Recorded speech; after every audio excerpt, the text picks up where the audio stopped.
Thank you for coming back. Well, who doesn't love a book set in Paris?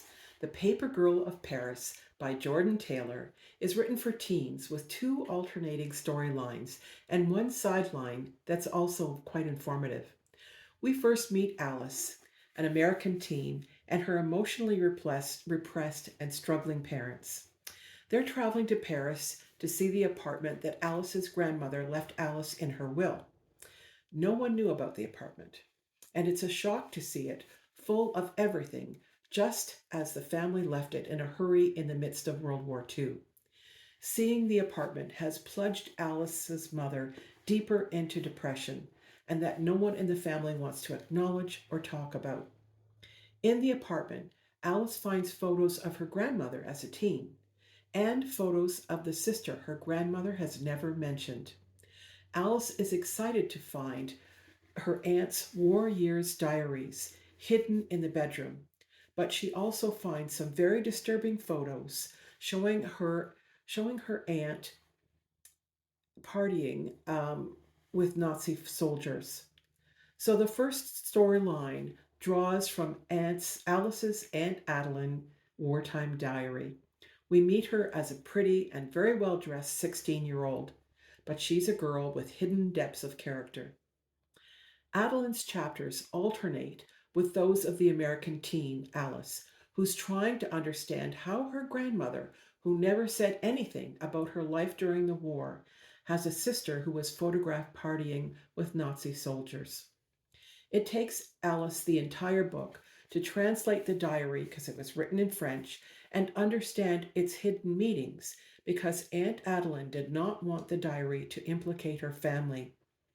You see Adeline's fury at the Nazi presence in Paris leads her to first rip off the German posters off the wall of her city and later to join a small group of war resistors. She's pretty and brave, and unknown to the German soldiers she meets, she understands German and passes along the information she learns. Her family never knew about her war activities. Both girls develop sweet romances along the way. Alice's friend helps her with translating and leads her to the Museum of National Resistance in Paris, where Alice can finally start learning the truth.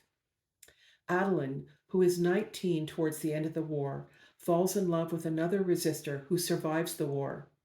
But Adeline does not survive the war. She's killed by a Nazi after the information she provides leads to the bombing of a Gestapo party. I'm telling you this because there is, of course, violence in this book. It's set in World War II. Enough violence that younger teens might find it disturbing. Scenes of the captures of Jews in Paris are included, and one of Adeline's Jewish friends is captured, sent to a concentration camp, and where he is murdered. There are also fun teen hijinks, the usual teen angst and misunderstandings, and one loving, tender sex scene between Adeline and her lover, who are adults at the time. Alice's mother falls deeper into depression through the book until Alice finally finds the words and the strength to search for help to understand her mother. It's a complex book, informative on many levels, tense and heartbreaking. It's a tearjerker. I think it's suitable for teens grade 10 and on because that's when schools in the United States and Canada usually start teaching about World War II. Adults will enjoy it too as a lighter version of the stories of the French resistance. It was published by Harper Teen in 2020, and you can find it on Harper's website, in bookstores, and on the Amazon links I've provided in the comment section below. While you're here, please subscribe. I'm bringing you lots of great books and helpful reviews. Thank you very much. Bye bye.